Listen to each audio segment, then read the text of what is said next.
A university professor started off his class by picking out of his back pocket a £20 note. And in this lecture hall of about 200 people, he asked, how many of you would like this note? Naturally, all 200 hands went up. He said, interesting. He then said, before I let you have it, let me ask you this question. He took the note and folded it in half twice.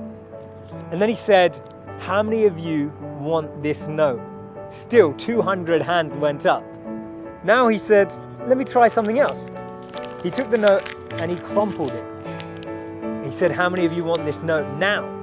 Still, 200 hands went up. Finally, he chucked the note on the floor.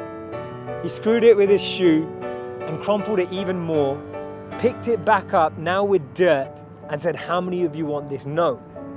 All 200 hands were still up. He said, today you've learnt an important lesson. No matter how much I crumpled that note, how much I scrunched it up, how many times it was trodden on, you still wanted it because it was still worth £20. In the same way that that £20 note held its value, so do you. No matter how many times life will tread on you, life will crumple you, life will scrunch you, and life will squeeze you, you will always keep your value, that spark within us all of bliss, knowledge, and eternity that exists. That spark will never be taken away. Our value is not created by the price of our clothes or our bank balance or the job title that we have. See, we should be building life and not just building our CVs. In the middle of 2009, he was the software engineer that no one wanted to hire. He had 12 years of experience at Yahoo, but he was rejected by Facebook and then rejected by Twitter. He'd been to a great university. He had a great CV.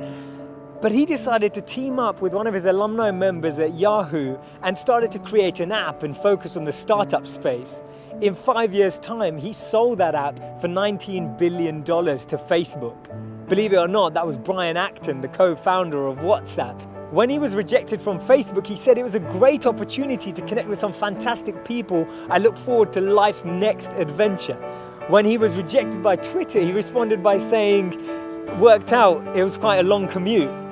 It's so interesting to see that someone rejected from two of the top internet companies actually responded with humor and actually responded with positivity. This lady was diagnosed with clinical depression. Her marriage had failed and she was jobless with a dependent child. She was on a 4-hour delayed train journey from Manchester to London when she came up with this idea, and she started to write this book about this wizard.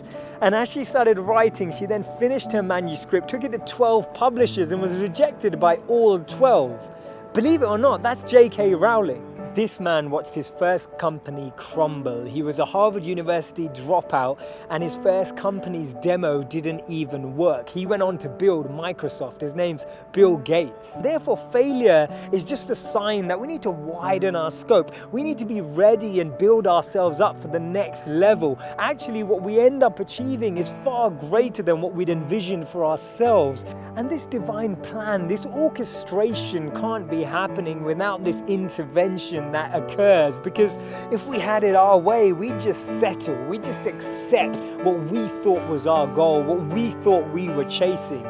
But actually, I've noticed that when you don't get that, later down the line, you look back and you reflect and realize that what you've gained is so much greater. Failures are only failures when we don't learn from them, because when we learn from them, they become lessons, and we actually extrapolate all of these teachings and actually get more insight into how we can improve the way we work and how we can actually drive with a different energy. The challenge we have is that we only talk about people's failures when they succeed, and that's why they become this taboo, or we feel like their failures never happened. We need to share these stories earlier. We need to bring out these stories and experiences on the journey so that people who are on the journey can actually follow in those footsteps. And that's why Steve Jobs said you can't connect the dots moving forward. You only can when you're looking backwards.